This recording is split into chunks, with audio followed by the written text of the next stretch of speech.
Starting off, let's get one thing straight. Arguing and fighting is two different things. We can have an argument for argument's sake. One sword sharpens the other. Fighting is a totally different deal. No fighting allowed. We're going to have an argument, discussion. Again, I'm Dale Verts. I'm old school. I'll be right back.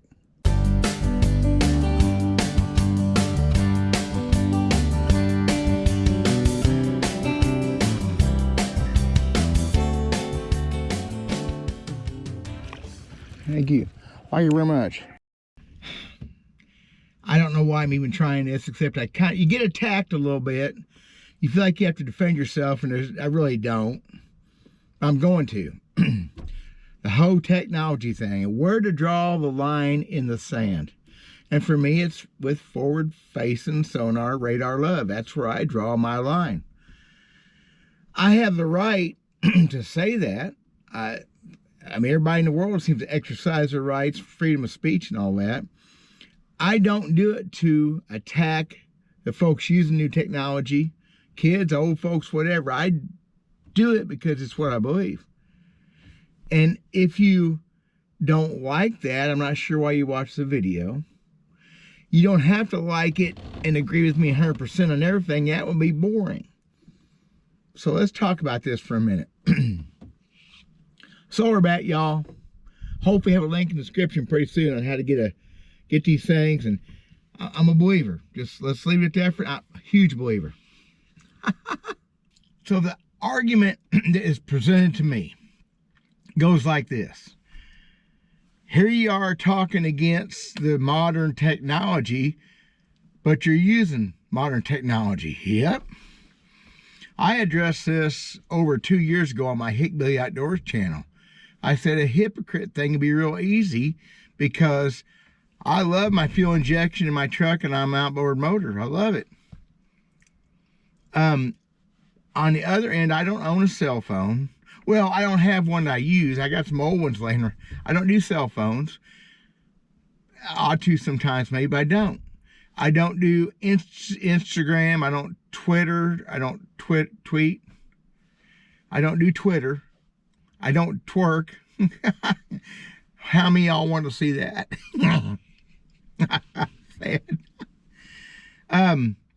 I don't enjoy technology. But yeah, we have it. It's our lives. But taking that to bass fishing. Let's talk about that in relation to what we all love. Catching them smelly green and brown fish. They do stink, you know. I did a video on my Hillbilly Outdoors channel, one of my first rants against forward-facing radar love about caveman bass fishing. And we don't have no such thing.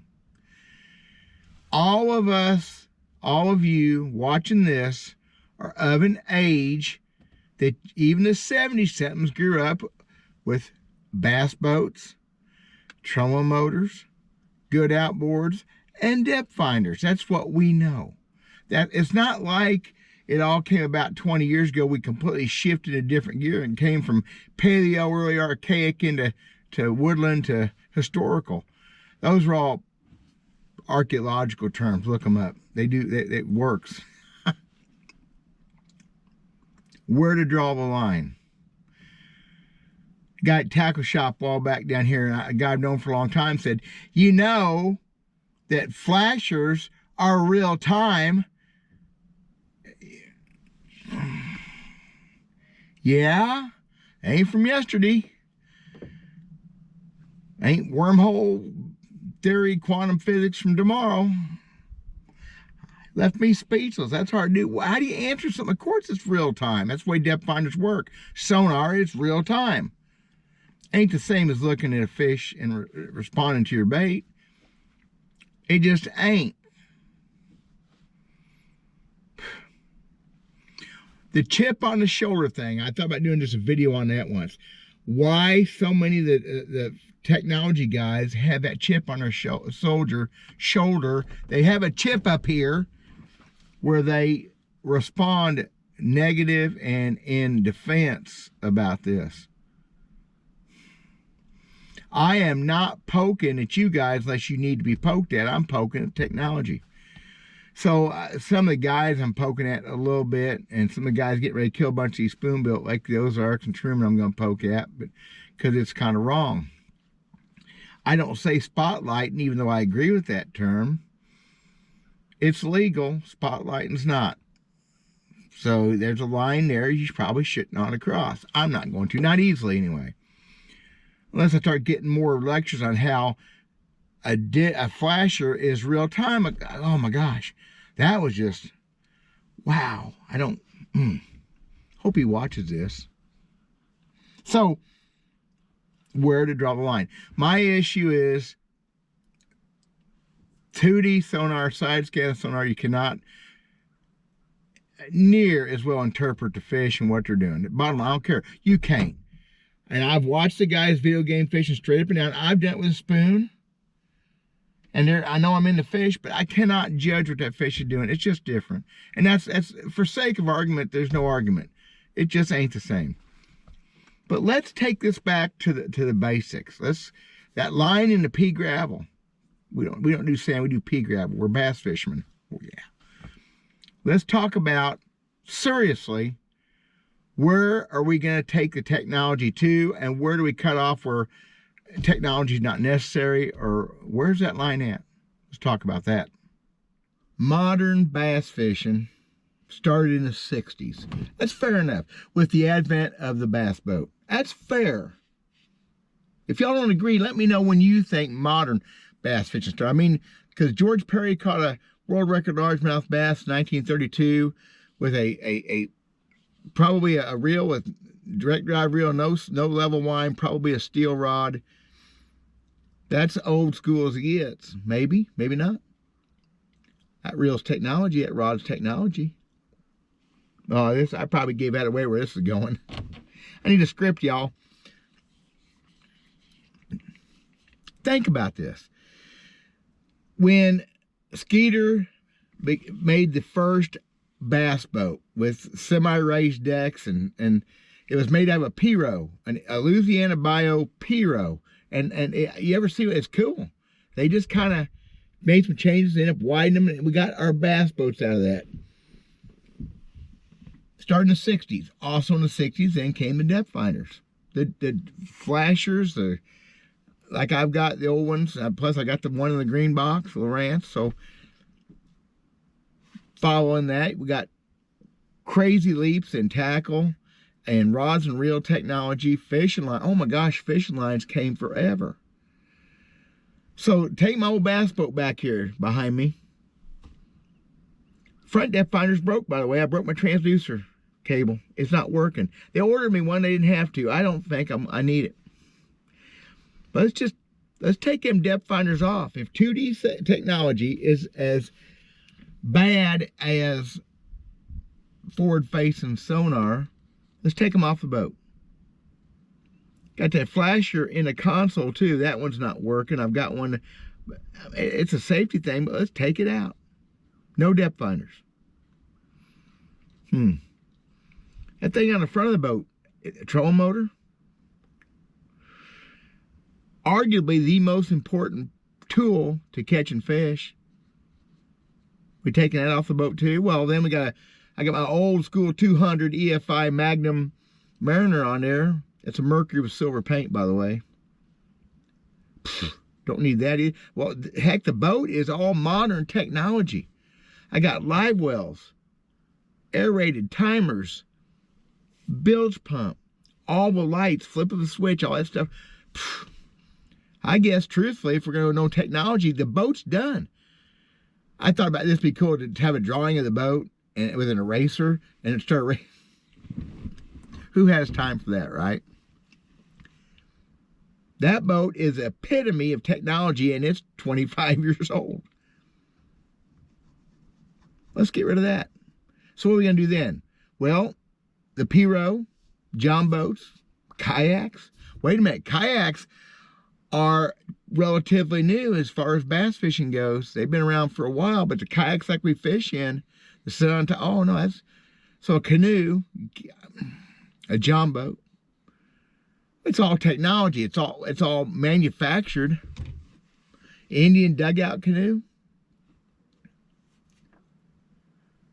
That rod and reel that George Perry used to catch the world record.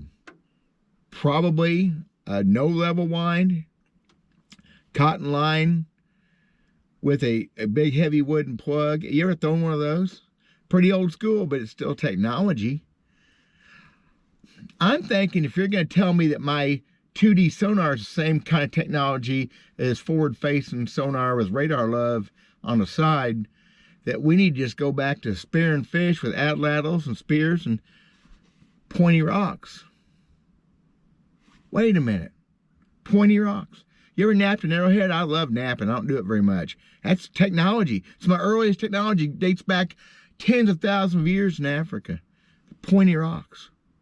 Technology. Okay, y'all. Let's just all wade into the creeks and the rivers and the ponds and the lake, and let's just go out there and wade and try to catch them by hand. That no net by hand. Let's just, if we're going to take it back to caveman bass fishing, hand fishing. It's illegal though. I probably wandered away and did nothing for nobody. The point is, as bass fishermen, we have grown up in a certain state of technology, and to tell me that my old 2D sonar is the same, and no, it's what we always had, and it's been that way since the 60s. The LCR graphs, the liquid crystal technology came out in the early 80s. Y'all remember the hummingbird with fish ID and the red? Oh, wasn't that high tech? Showed fish in red. It ain't the same. Now, I've not yet been in a boat to use forward-facing sonar. I'm going to do it this year. I'm going to hire a guide, not who anybody's thinking, a guy I don't know as well. I'm going to pay him. I'm not taking a rod and reel on the boat. I'm going to pay him it's going to kill me. Pay him.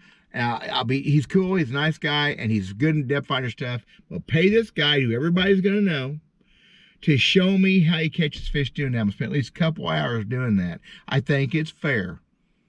I can look at that and he can prove to me how efficient it is, or maybe I'm going to go, well, heck, that's hard. Maybe I'll learn something. I can be taught. It's harder to learn with this head, but I can be taught. It ain't the same. The technology thing has taken leaps and bounds, and now you start talking about putting on virtual reality goggles. The day that I see, that's where I'm going to start judging people. That is not the outdoor experience. I don't think forward-facing sonar radar love is either, but oh my gosh, having goggles, oh, you got to, and it's already there. And this technology, everything we're seeing in technology, guys, this is old tech. You think our government, our U.S. Navy, that isn't leaps and bounds ahead on this stuff? We're getting what they leave at the bottom of the bird cage. Oh, yeah. I've known that ever since I saw my first Vexilar color LCD graph in the 81. Crazy detail. It took years for other companies to come up with that for fishing purposes. Old technology from way back. They're just having a dribble of time and the money or whatever. So that's my rant. And it's not a rant. I'm stating facts as far as I know them. You tell me what I've done wrong. Tell me what I've said wrong. Where do you draw that line in the pea gravel? I don't like that A-rig. I don't like it because it's so new to me. I don't know if it's a cheating advantage on fish. It doesn't feel good to me. I haven't thrown it very much. I'm not going to throw it this year at all. Well, this time of year, I guess you're not supposed to. I don't know when you're supposed to throw the damn thing. I guess wintertime. I'm old school. I don't know. And a lot of guys my age are doing the forward-facing sonar have to, or they feel like they have to. They're pressured into it. Tournament pressure, guiding, whatever. I know it's going to be hard on fish populations. Forget the bass, crappie, our spoonbill. I just seeing the people and hearing the stories, and it's all factual stuff. They're raping it. I've seen the guys fishing Lake Ozarks and Truman this winter, where they're sitting with that boat fishing. It would have been schooling white bass at one time, maybe. They're fishing for fish that need to be left alone. They're fishing for fish. They've always done these things, and roamers and you can argue that a bunch of ways too, but they're fishing for fish I'm not fishing for. I'm fishing over there on the point nearby or in the back of that little pocket. That's where I'm gonna do it. There's no way you can tell me and convince me, I'm hard-headed on that the modern technology is in any correlation related enough to 2D to make a difference. And one more point. Spawning fish or bedding fish or cruising fish, fish you can see to throw to a fish underneath a tree, is not the same as those fish that need to be left alone out in the middle of the lake. It ain't the same. They can be hard to catch too, but you can see them. Yeah. Makes it easier? I don't know if it makes it easier. Don't care. But they're there right in front of you. It's human nature. You're going to go for it. Those fish out in the middle of the creeks, they need to be left alone. That's just all there is to it. Those fish are part of the sustainable habitat that we need. It's a biological thing. They need to be free roaming and occasionally come up on your bank when you're fishing and make your day. Come up schooling somewhere and, oh my gosh, the fish bit good today. And then they go back home, they go back and hide, they go back and roam with the shad. That's an intricate, sustainable part of the biology of any situation. And they're that way everywhere in the world, and we need to leave them alone. That's where I'm at. Forget the tournament stuff, forget the boring technique looking at depth finders. I'm done with that, mostly. Let's have a discussion if you want to. And a lot of guys are going to agree with me, so that's cool. I'm talking about the guys that don't agree. The guys are telling me, you don't like it, but you got all this. Yeah, I wouldn't have Facebook if it wasn't for having a business. I wouldn't be here if it wasn't for having a business. I wouldn't have all this crap. I wouldn't be able to post YouTube videos. And that would be okay, mostly, yeah. It's fun. But yeah, I got by a lot of years without doing this. God bless y'all. I'm going to go do something else, like go to work. We'll talk at you later.